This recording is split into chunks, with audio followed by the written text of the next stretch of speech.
کیا واقعی زمین اور آسمان کے درمیان ایسے دروازے موجود ہیں جو ایک جہان سے دوسرے جہان کا راستہ کھولتے ہیں؟ کیا نوح علیہ السلام کے طوفان کا تعلق کسی پوشیدہ پورٹل سے تھا؟ یہ راز آج تک بنی نوع انسان کے لیے ایک معاملہ بنا ہوا ہے۔ آج ہم ایک حیران کن موضوع پر بات کریں گے: حضرت نوح علیہ السلام، طوفان کی حقیقت اور ان پراسرار پورٹلز کے درمیان تعلق جو شاید زمین اور آسمان کے نظام کو جوڑتے ہیں۔ حضرت نوح علیہ السلام کا شمار اللہ تعالیٰ کے اولو العزم انبیاء میں ہوتا ہے۔ اب وہ پہلے رسول ہیں جنہیں اللہ تعالیٰ نے قوم کی ہدایت کے لیے بھیجا۔ آپ کا زمانہ حضرت آدم علیہ السلام کے بعد کا تھا اور انسانیت کے اخلاقی و مذہبی انحطاط کی ابتدائی دور کی عکاسی کرتا ہے۔ آپ کی قوم نے شرک کو اپنی زندگی کا معمول بنا لیا تھا اور بت پرستی عام ہو چکی تھی۔ لوگ اپنے بنائے ہوئے بتوں کو پوجتے تھے اور اللہ تعالیٰ کی وحدانیت کا انکار کرتے تھے۔ اللہ تعالیٰ نے حضرت نوح علیہ السلام کو حکم دیا کہ وہ اپنی قوم کو اللہ تعالیٰ کی وحدانیت کی طرف بلائیں اور انہیں گمراہی سے باز رہنے کی تلقین کریں۔ آپ نے اپنی قوم کو مسلسل 950 سال تک دعوت دی اور انہیں سمجھایا کہ صرف ایک اللہ تعالیٰ کی عبادت کریں، مگر قوم نے آپ کا مذاق اڑایا اور آپ کی باتوں کو جھٹلاتے رہے۔ جب قوم کی ہٹ درمی حد سے زیادہ بھر گئی تو اللہ تعالیٰ نے حضرت نوح علیہ السلام کو حکم دیا کہ وہ ایک عظیم کشتی تیار کریں۔ اس کشتی میں وہ مومنین اور مختلف جانوروں کے جوڑوں کو لے کر سوار ہو گئے۔ اس دوران قوم نے آپ پر مزید طعنے کسنے شروع کر دیے اور آپ کی تیاریوں کو پاگل پن قرار دیا۔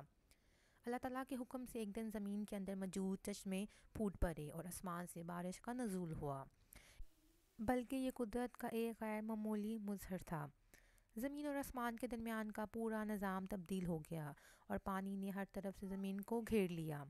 جدید تحقیقات میں یہ بات سامنے آئی ہے کہ زمین پر کچھ ایسے قدرتی مقامات موجود ہیں جنہیں پورٹلز کہا جاتا ہے۔ یہ پورٹلز دراصل وہ جگہیں ہو سکتی ہیں جہاں زمین کی اندرونی اور بیرونی طاقتیں ایک دوسرے کے ساتھ تعلق رکھتی ہیں۔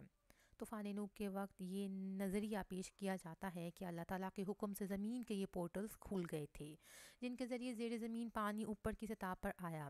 قرآن مجید میں اس کا ذکر یوں کیا گیا ہے: سورۃ القمر آیت 11 سے 12، یعنی آسمان کے دروازے کھول دیے گئے اور زمین سے چشمے جاری ہو گئے۔ اس بات کو پورٹلز کے نظریے کے ساتھ جوڑنے سے یہ سمجھ آتا ہے کہ یہ واقعہ اللہ تعالیٰ کی قدرت کا ایک غیر معمولی مظہر تھا جس میں پوری زمین و آسمان کا نظام شامل تھا۔ پورٹلز کا یہ نظریہ جدید سائنسی تحقیق کا ایک اہم موضوع ہے۔ پورٹلز در حقیقت وہ مخصوص مقامات یا دروازے ہیں جو زمین اور خلا یا مختلف جہات یعنی ڈائمینشنز کے درمیان رابطے کا ذریعہ سمجھے جاتے تھے۔ یہ نظریہ کہتا ہے کہ زمین پر کچھ ایسے مقامات ہیں جہاں قدرتی توانائی زیادہ مرکوز ہوتی ہے اور یہ توانائی خلا، وقت اور دیگر جہات کے ساتھ جڑنے کی صلاحیت رکھتی ہے۔ یہ مقامات عام طور پر جغرافیائی اعتبار سے منفرد ہوتے ہیں، مثلاً برمودا ٹرائنگل، مصر کے اہرام یا اٹلانٹکا جیسے علاقے۔ قدیم تہذیبوں میں ان مقامات کو مقدس اور روحانی حیثیت دی جاتی تھی اور جدید سائنس ان پر تحقیق کر رہی ہے تاکہ یہ معلوم کیا جا سکے کہ آیا ان کا کوئی سائنسی جواز موجود ہے۔ زمین کے اندر گہرے ذخائر ہیں۔ موجودہ پانی بعض اوقات جیو فزیکل پورٹلز کے ذریعے سطح پر آ سکتا ہے۔ زمین کی پرتوں میں داریں اور فلٹ لائنز ایسے مقامات بناتی ہیں جہاں زیر زمین پانی تیزی سے باہر آ سکتا ہے۔ طوفان نوح کے وقت یہ ممکن ہے کہ زمین کے تمام فلٹ لائنز اور پورٹلز ایک ساتھ فعال ہو گئے ہیں جس کی وجہ سے پانی سطح پر آ گیا ہو۔ سائنسدانوں کے مطابق آسمان کے مختلف حصوں میں توانائی کے مراکز موجود ہیں جہاں فزکس کے قوانین کچھ مختلف ہو سکتے ہیں۔ طوفان کے دوران یہ آسمانی پورٹلز فعال ہو سکتے ہیں جن کے ذریعے غیر معمولی بارش ہوئی ہو۔ زمین کے مقناطیسی میدان اور جاذبہ کے بلاؤ کے نتیجے میں پورٹلز کھل سکتے ہیں۔ یہ مقامات زمین اور خلا کے درمیان توانائی کا راستہ بناتے ہیں۔ یہ ممکن ہے کہ طوفان نوح کے دوران اللہ تعالیٰ کے حکم سے ان مقناطیسی میدانوں میں ایسی تبدیلیاں آئیں جن کی وجہ سے پانی کا اخراج اور بارش غیر معمولی طور پر بڑھ گئی ہو۔ قدیم تہذیبوں کے آثار میں بھی ایسے نقوش ملتے ہیں جو پورٹلز کی موجودگی کی طرف اشارہ کرتے ہیں۔ مثال کے طور پر بابل اور مصر کے قدیم مذاہب میں آسمانی دروازے اسکائی گیٹ کا ذکر ملتا ہے۔ یہ دروازے ایسے مقامات سمجھے جاتے تھے جہاں انسانی دنیا اور خلائی طاقتوں کے درمیان رابطہ ہوتا تھا۔ طوفان نوح کے واقعے کو ان نظریات کے ساتھ جوڑا جا سکتا ہے کہ اللہ تعالیٰ کے حکم سے یہ پورٹلز کھولے گئے اور اس کے نتیجے میں ایسا عظیم الشان طوفان آیا جس نے پوری زمین کو ڈھانپ لیا۔ یہ نظریہ نہ صرف طوفان نوح کی سائنسی وضاحت فراہم کرنے میں مدد دیتا ہے بلکہ اللہ تعالیٰ کی قدرت اور تخلیقی پیچیدگی کو بھی واضح کرتا ہے۔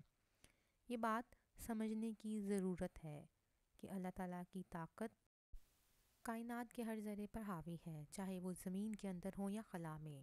طوفان کا انجام اور قوم کی تباہی۔ جب پانی ہر طرف پھیل گیا اور زمین پر کوئی خوش جگہ باقی نہ رہی تو قوم نوح جو کہ اپنی کفر پر اڑ رہی وہ غرق ہو گئی۔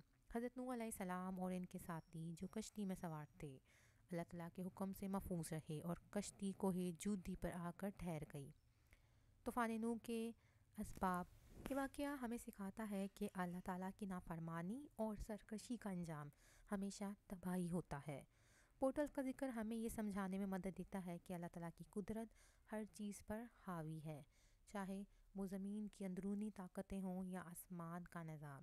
یہ تمام حقائق ہمیں ایک بہت بڑی حقیقت کی طرف اشارہ کرتے ہیں کہ اللہ تعالیٰ کی قدرت کی کوئی حد نہیں۔ نوح علیہ السلام کے طوفان کی سائنسی تاریخ اور مذہبی وضاحتوں سے ہمیں اندازہ ہوتا ہے کہ اللہ کے حکم سے کچھ بھی ممکن ہے، چاہے وہ زمین کے پوشیدہ راز ہوں، آسمان کے کھلنے والے دروازے ہوں یا کوئی ایسا پورٹل جس کے بارے میں آج تک انسان مکمل طور پر نہیں جان پایا۔ آخرکار یہ سب ہمیں ایک ہی حقیقت کی طرف لے جاتے ہیں، اللہ تعالیٰ کی قدرت، اس کا علم اور ہمارے لیے اس میں پوشیدہ سبق۔ کیا آپ کو لگتا ہے کہ آج بھی ایسے راز موجود ہیں جنہیں ہم سمجھنے سے قاصر ہیں؟ اپنی رائے نیچے تبصرے میں ضرور دیں۔ امید ہے کہ آپ کو آج کی ویڈیو پسند آئی ہوگی۔ ویڈیو پسند آئی ہو تو لائک کریں، شیئر کریں اور چینل کو ضرور سبسکرائب کیا کریں۔ آپ کی طرف سے کی جانے والی چھوٹی سی یہ کاوش ہمارے حوصلوں کو بلند کرتی ہے۔ ملتے ہیں اگلی ویڈیو میں، تب تک کے لیے اللہ حافظ۔